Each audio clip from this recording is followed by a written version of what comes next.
The experts were wrong in 2020. The experts were wrong in 2022. The experts were wrong in 2023. And I believe the experts will be wrong in 2024. And this is what Jason Hartman has been saying all along. Join me as I have this intelligent conversation with one of the smartest men in real estate who actually just doesn't talk out of his butthole, but talks out of the number hole. This man looks at data and makes data-driven decisions on why real estate is either good or bad. And in this video, you're going to get all of his insights on what's coming in this next year. Let's get at it.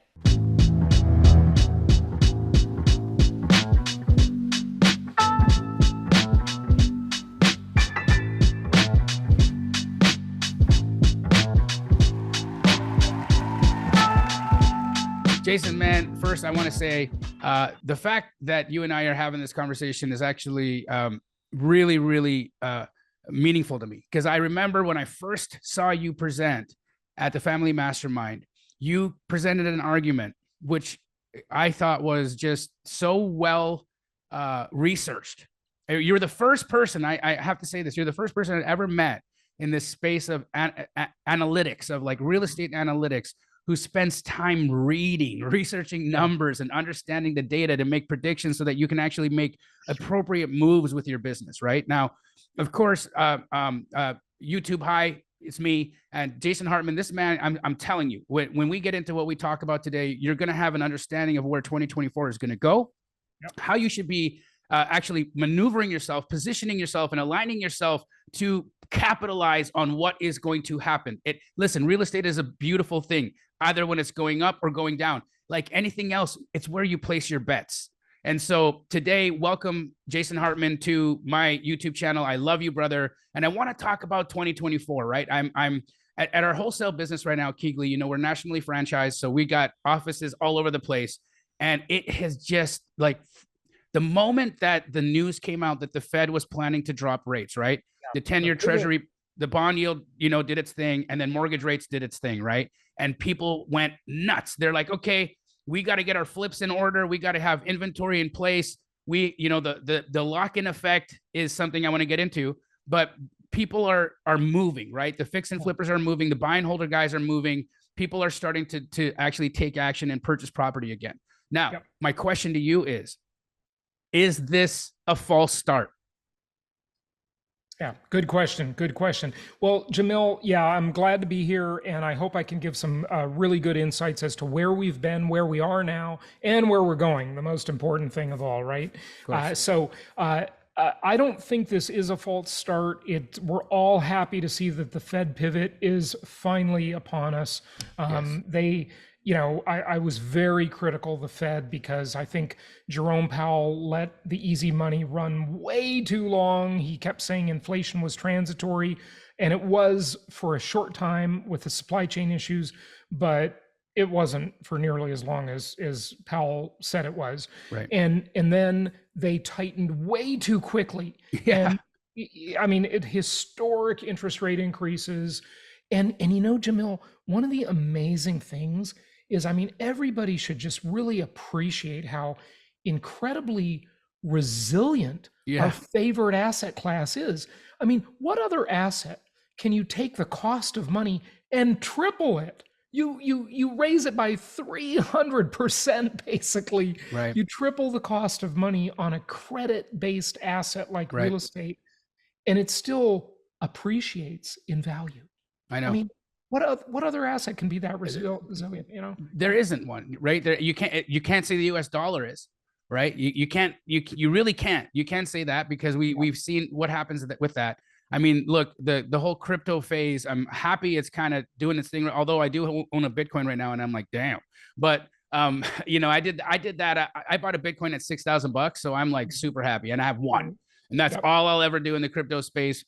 You know, I think. But, you know, with respect to real estate as an asset class, you know, I think the writing was on the wall when private equity came in and took notice of the single family home and made it an asset class. Now, for the average American, of course, this is bad news, right? Because home ownership has become so unaffordable that it's a luxury at this point to have a home. It's no longer a right, you know, and I believe housing is something that we all, I mean, of course we all need it, right? We all need housing. And you see these cities, you would have never thought a city like Phoenix, Arizona would have a tent city, but we do, right? A red, typically red state, which is now kind of purple, but it has a tent city. Yeah. It's starting to look like LA in very certain pockets of the city, right? And it's a product of this institutional, not because again, they didn't buy up all the houses, right? It was a small percentage of what they actually own, right? It was still a small percentage, but in a short period of time, they had a huge impact. Yeah. And I remember there was this one deal I did, and it never made sense to me until I started like looking at it all. I did a flip in a middle working class neighborhood here in Phoenix, Arizona, and we put it on the market. We pushed the price. This was in 2022. We pushed the price way beyond the comps, about 50,000 above the comps, right? Because things were going nuts. Well, this private equity company comes in and offers 25 above, and we had first said, no, hold on, we want to try to sell this to a home, to like a family, right? And we waited a week, but like people couldn't put it together. The offers were coming in low. But they're, if people consider them to be the smart money, yeah, I mean, maybe we should take a cue from that, because they think the asset clearly has more value than many of us do, right? And they've got research and, theoretically, at least, they're not making emotional decisions like regular home buyers, right? So they paid 25 grand above. Well, actually, they ended up paying 75 above because we held the offer. But I figured out why. Yeah. I figured out why. And it was like, it was like blowing my mind as to why they would do such a thing. Right. Then I looked at who owned homes in and around this little subdivision. Right. And they owned so many of them that by paying 75,000 above, they actually increased their net worth, or their 100%. 100% they did it because they just raised the value of all the other assets and that they're holding in that subdivision. And it finally made sense to me. I was like, this is what is happening to the middle class. This is what's happening to the average American, and we're getting priced out. And I'm not the average American anymore, but I was once, Right. Yeah, of course. So, a couple things on the institutional investors. Look at their presence is larger than it's been historically, but, even 20 years ago, I mean, there were always institutional investors, okay, buying single family homes. So, RFK in his presidential campaign has made like a big deal out of this, but it's really not that big a deal. Okay. And I just want to like say this on balance, because we've got about 140 million housing units in the United States. And the institutional investors, even though they did become much more interested coming out of the Great Recession, and they have been very active, still their market share is overall a drop in the bucket. It's what really is it, like 3%? Where do you have it at? I don't know. There are differing opinions. And the reason largely this opinion differs so much is because what is considered an institutional investor? Is it you and Pace that, if you partnered and have 100 houses together, are you an institutional investor? Or do you need 1,000 houses? Right. So there's a lot of difference of opinion on that. Right. But overall, mom and pop investors still vastly control the market. Okay. Correct. Yeah. The other thing we should think about is that for mom and pop investors, the institutional investors are actually doing you a lot of favors, okay? And I'll tell you why. If you're a buy and hold investor, typically mom and pop investors are really bad at raising rents. They're really bad at getting their they're really bad at like optimizing their portfolio's return, because they kind of rationalize things. They kind of say, this tenant's been with me a long time, they don't bother me too much, I don't want them to move, so I'm not going to raise the rent.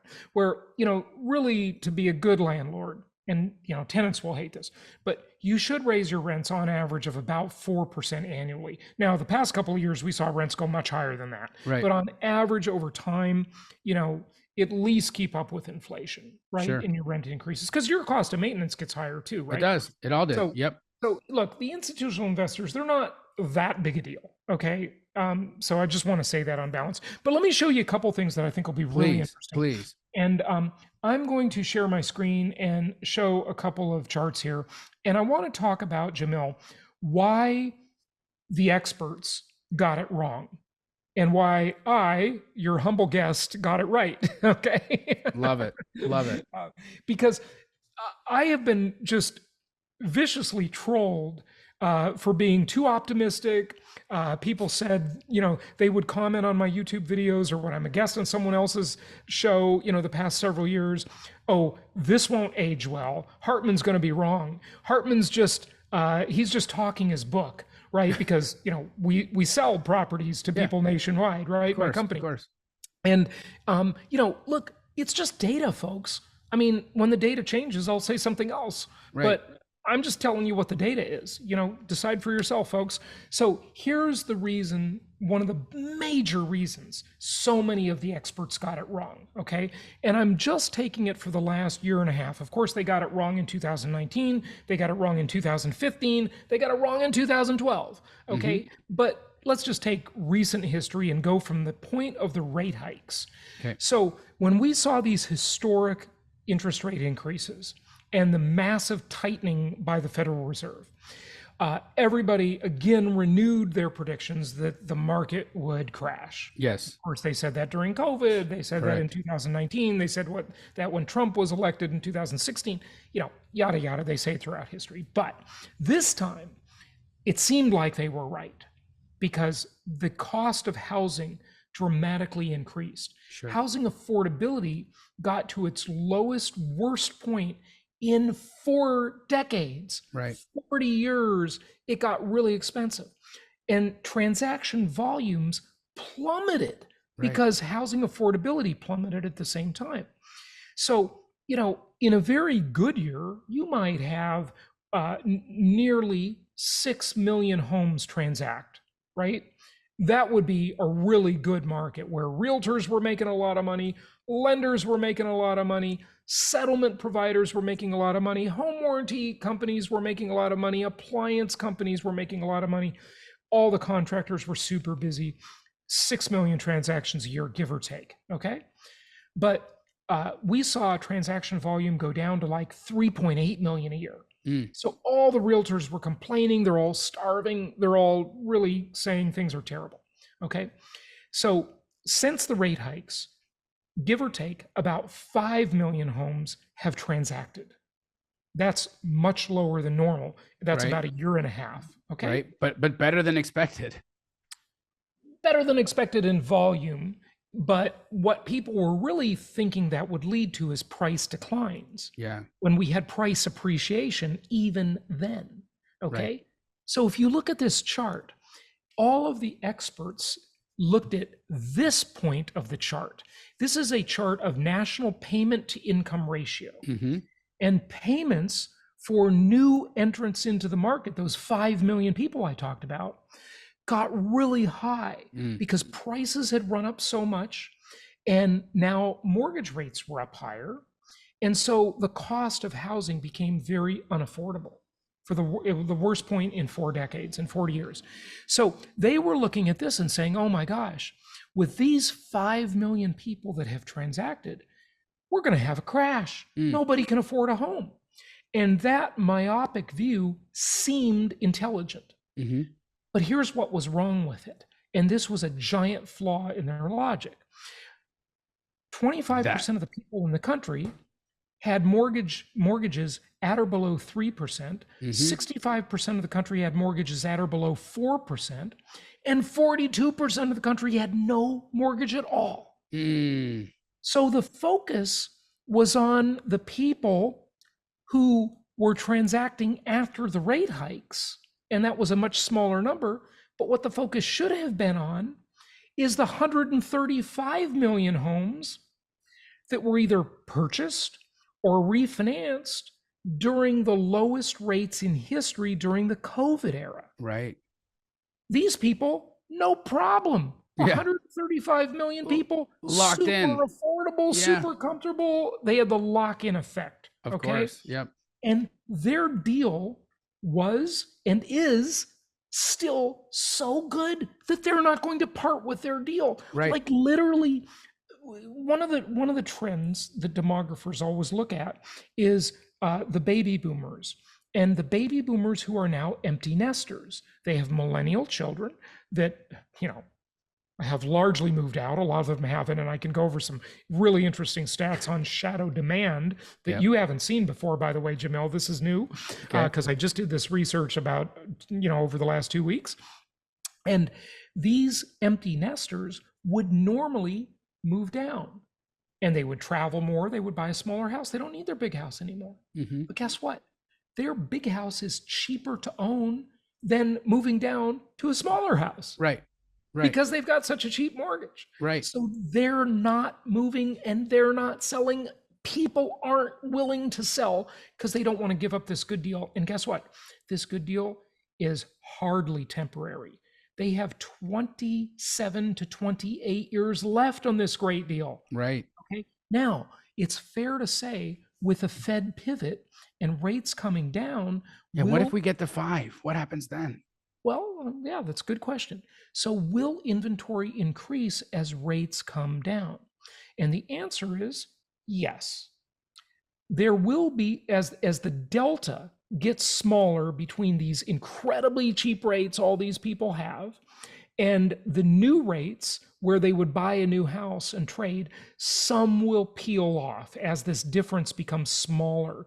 They'll say, okay, look, maybe I've got a 3% mortgage, which is incredible, but I really want to move. And if I can get a 5.5% mortgage rather than a 7.5% mortgage, now the difference isn't so big. So exactly.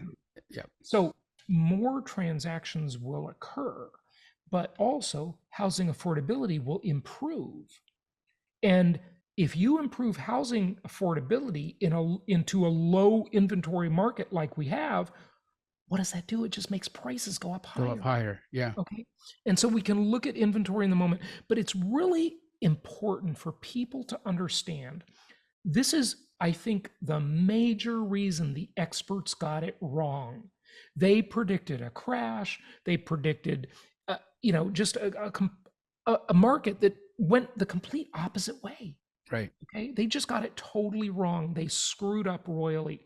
And, this is really just the major part of it. Okay.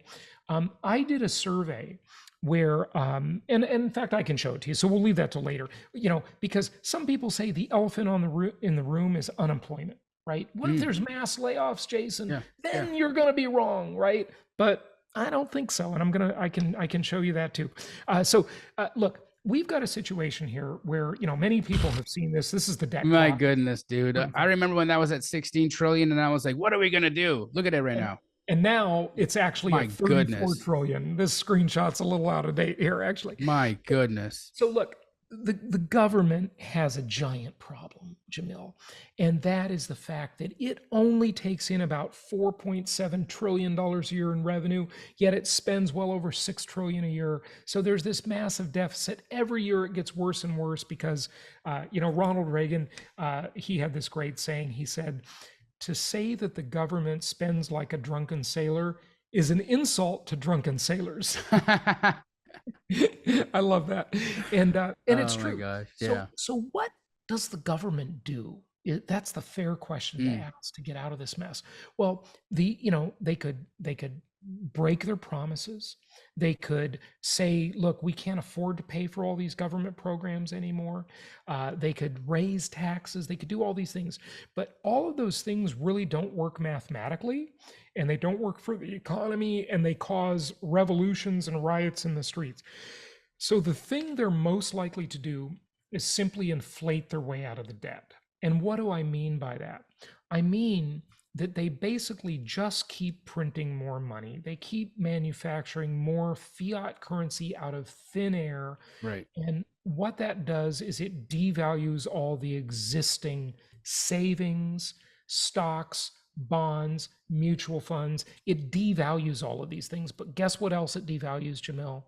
It devalues everybody's debt. And it devalues the government debt.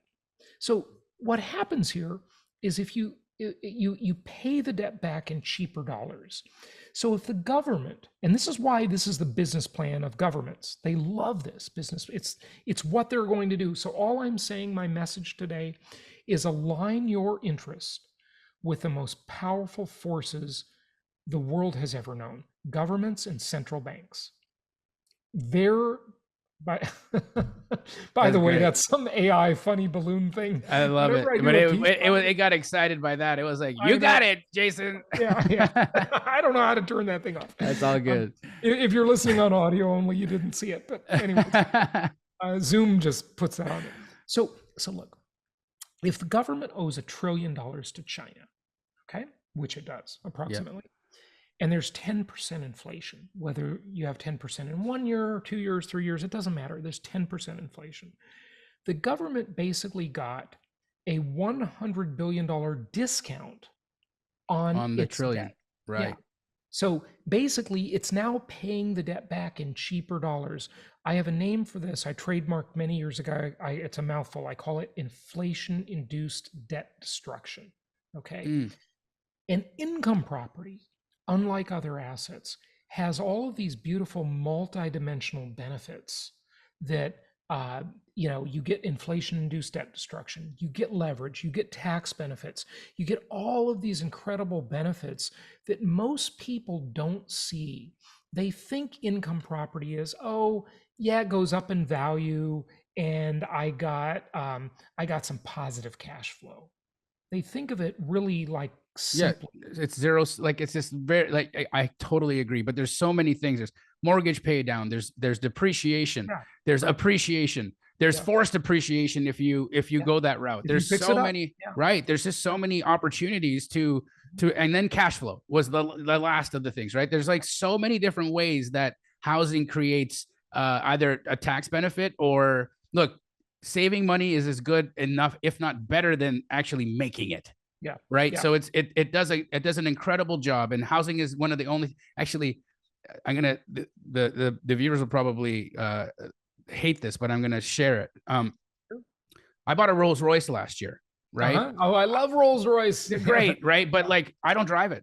My daily driver is a Bronco. Right. Yep. So why did I buy the Rolls Royce? Right. Because it gave me $160,000 reduction in my taxes. Yeah. Okay. Yeah. With the depreciation. Depreciation, right? I did the accelerated depreciation. I got 160,000. And you got to have a vehicle that's over 6,000 pounds. Right. So that's, usually people buy an SUV, but you know, you could get a Rolls too, because it's a big, heavy car. It was the biggest thing that I could get that could give me the biggest deduction, right? But then I was looking at Turo, which is this like rental service where you can put these vehicles out, and the thing gets $2,000 a day.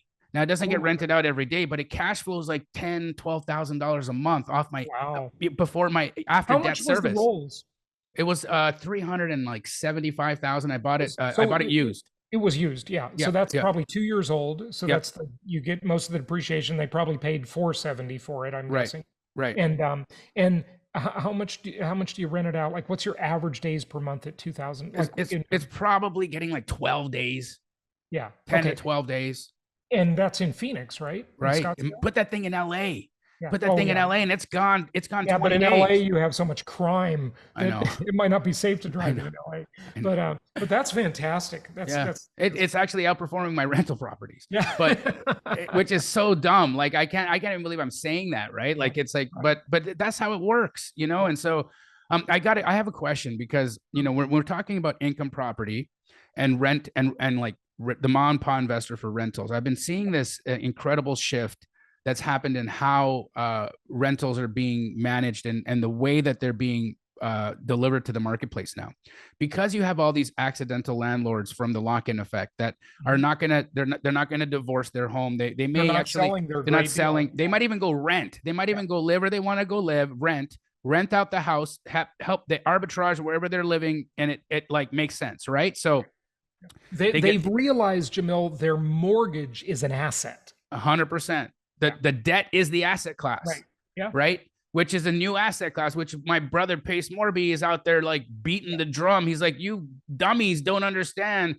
And he, a lot of people are like, what are you doing, Pace? Because he's like if you ever watch his Instagram, that dude's buying a house a day, literally. Like he's just, signing HUD. I think he bought $100 million worth of real estate last year, right? Wow. Yeah. He's insane.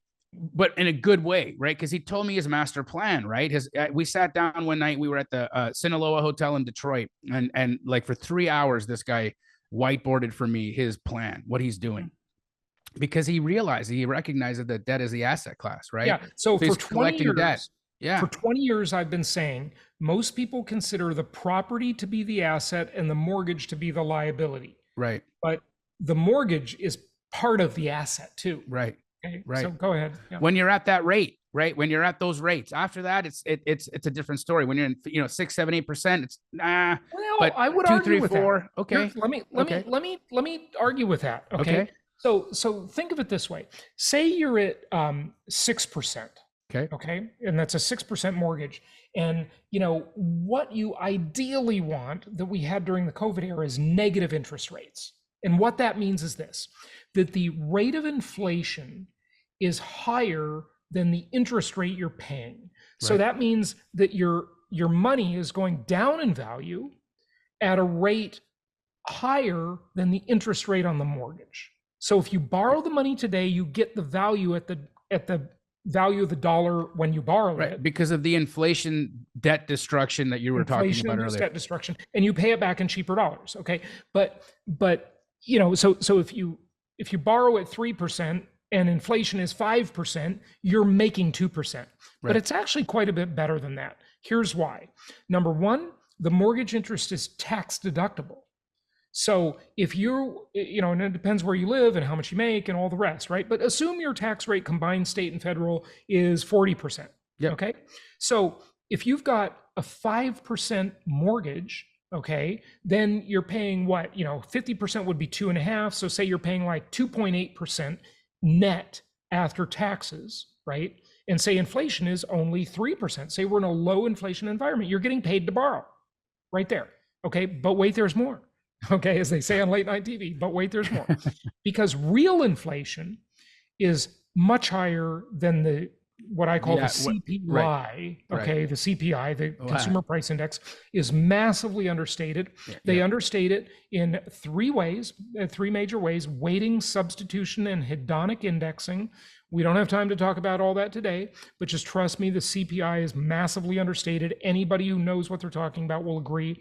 It's probably about double what they tell us. So if they tell us inflation's 3%, you can assume it's about 6%. Okay, so that's one thing. Okay. The tax deductibility of the interest. But here's the biggest thing of all. If you don't live in the home and you're not paying the mortgage yourself, you're outsourcing the debt to someone called a tenant. Your renter is paying the mortgage.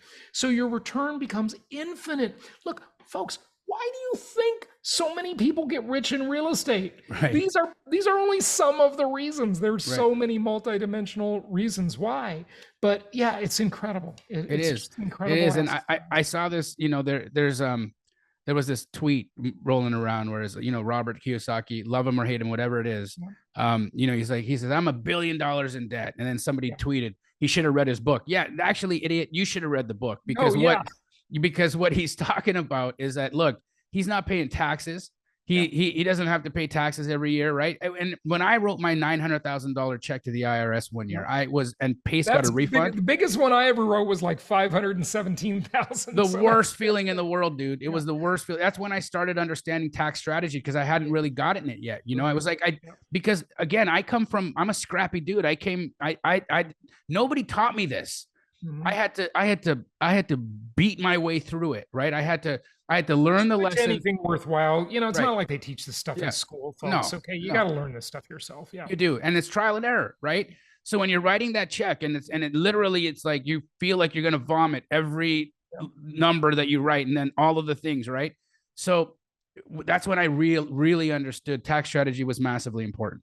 Yeah. But it's the negative cash flow, I guess, the conundrum that keeps people from kind of making the move, right? Because if your rate's high and now you've got there's a flood of rental properties on the market right now because all these accidental landlords are actually renting these houses out. So rents are starting to kind of come down, not, but they are starting to dip, right? I'm seeing it in multiple areas, at least here in Phoenix. The short-term rental game is it's kind of full. I don't even understand what's going on with the short-term rental game. People, I guess, miss hotels, so they have opted to go back to what they used to live in or how they used to vacation and do the things. But there's this new, actually, I wouldn't call it new. because Europe has been doing this forever. And it's the shared accommodation, co-living sort of model, right? Yep. Where I just tested this in a house where I did here, again, in that same neighborhood, that working class neighborhood called Maryvale here in Phoenix, Arizona. Yep. I buy this house and we arrange it so that it's a 6-bed, 5-bath house, right? Almost every bedroom has a bath, which was massively important for this co-living environment. You got the common area kitchen. Is that a pad split deal? It is a pad split deal. Yep. Yes. They're managing it for me at 15%. This thing is about 80% occupied, cash flowing at like on hard money, Jason. Yeah. Cash flowing on hard. You know what I think the flaw is with pad split? I think the neighbors are just going to be up in arms about this. I can't imagine. Like, I wouldn't want. But non-HOA, yeah, but non-HOA neighbors, like non-HOA doesn't matter neighborhoods. If it's an HOA, they'll just go to the city. There will be complaints. Look, I hope it works because it's kind of the last thing before homelessness, right? Right. But we'll see. It's just a new model and it hasn't been proven yet. So we'll see. I appreciate that. And I'm testing it right now. I'm not going out and buying $10 million. Believe me, I've talked to them a lot. I've been watching it too. So yeah. It's an interesting model. Back to what we were saying. Yes. I think this graphic illustrates it. One of my listeners, my podcast listeners, made this for me. And it's the iceberg, right? Most of the iceberg is below the water. What you see mostly is appreciation and cash flow. But below the water, what most people don't notice too much are tax benefits, leverage, principal pay down, and inflation-induced debt destruction, right? This is income property, the multidimensional asset class. We should add one here. We should say delegation of debt, right? Explain that. Well, the tenant pays the debt. Oh, right. Mortgage pay down. We said principal pay down, but really they're also paying the interest on the debt too. Right. Okay. So yeah. And you're getting the tax benefit. Yeah, it's an incredible deal. It's just such a unique asset class. It reminds me of all the corporate raiders who became famous in the 80s, Their leverage buyouts. Yeah, the LBO, exactly what I was going to say. LBO's leveraged buyouts. That's really what we're doing with income property. We're saddling the asset with debt, and then we're telling someone else to pay the debt. It's an incredible deal. You just can't do that in other asset classes. Hey, I'll show you a couple more things before we wrap it up, because we did mention them before, so I want to make sure we get them out for your people. Number one, let's talk about supply. Supply and demand is the most basic rule of economics. And, this article, home prices expected to rise in 2024. There are simply not enough homes to meet demand, says economists. Home builders are at max capacity and the housing shortage keeps widening. Okay.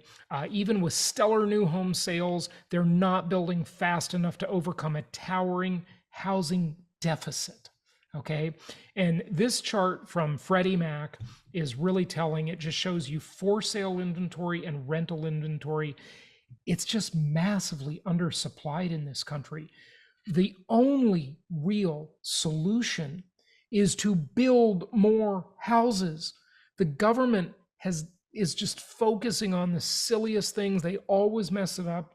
They're focusing on, let's have another loan program. Let's help people buy homes. Let's do a 40-year mortgage. We need to help people build homes. Yeah. That's the only solution here, is to build more homes.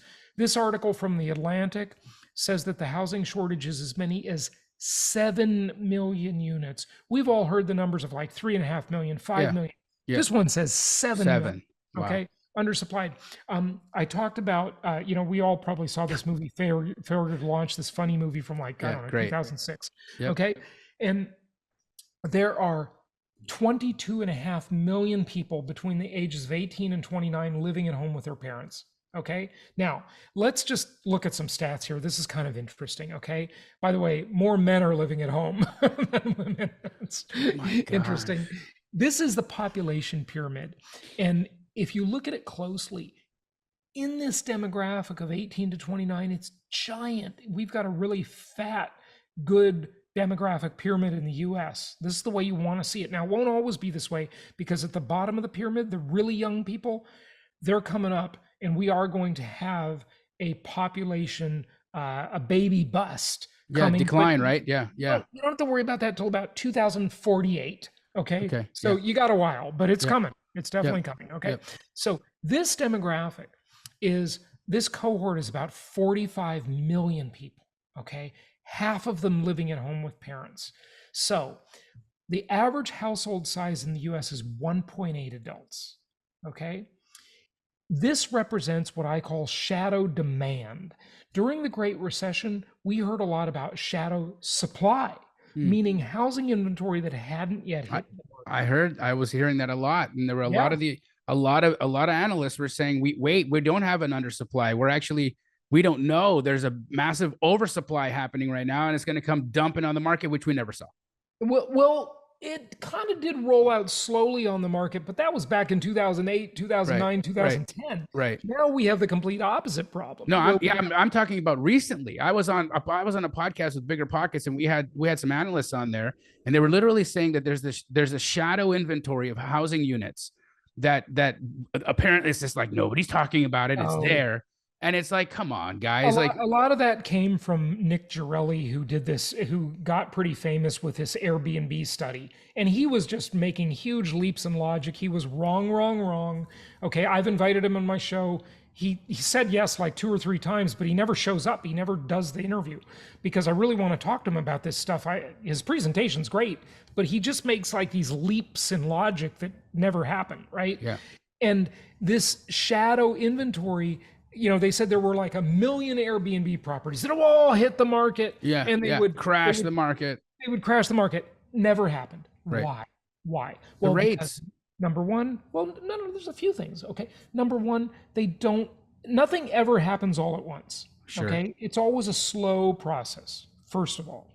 Secondly, a lot of these people that own Airbnb properties would own second homes anyway. They're rich, okay? They can afford a second home. They had a second home. They just happen to list it on Airbnb to get some extra cash, okay? And then some of them will turn them into long-term rentals. Some of them will move into those properties. Some will sell them, no question, okay? But it's not a housing bust, okay?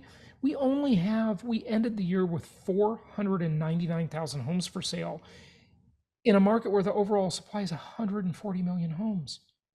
Yeah, like 0.3% of the inventory is on the market for sale when there should be about 1%.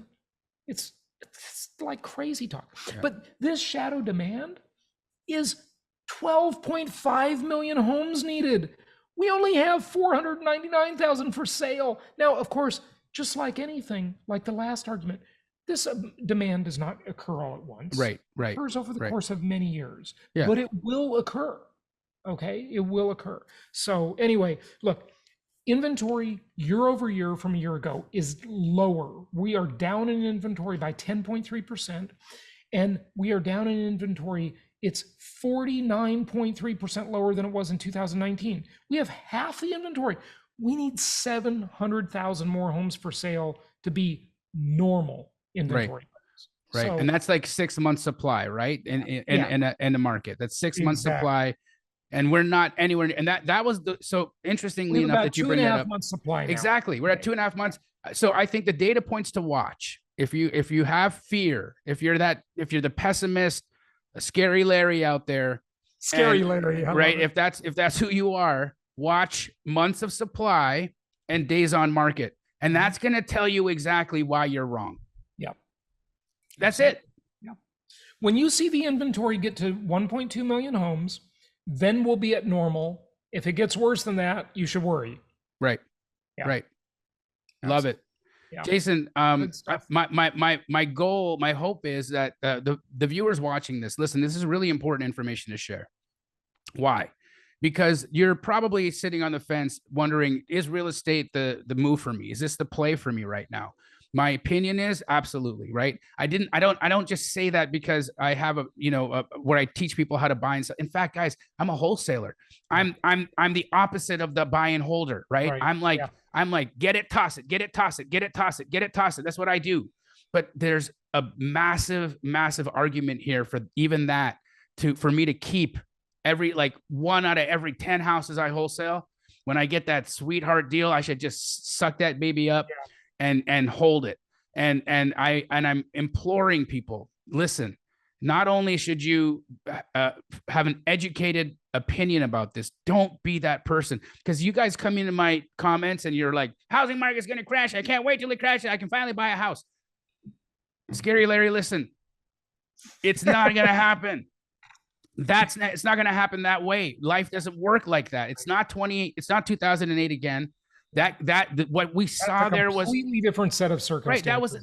That was a fraud-induced situation. Let's be honest. Like, there was so much garbage going on in the market at that time that it created this ripple effect of in the housing market. Yeah. We have nothing like that right now. The conditions are completely different. Yeah, you're absolutely right. Look, folks, income property is the most historically proven asset class in the entire world. It's the most tax-favored asset class in America, and taxes are the largest expense most people have in their life, okay?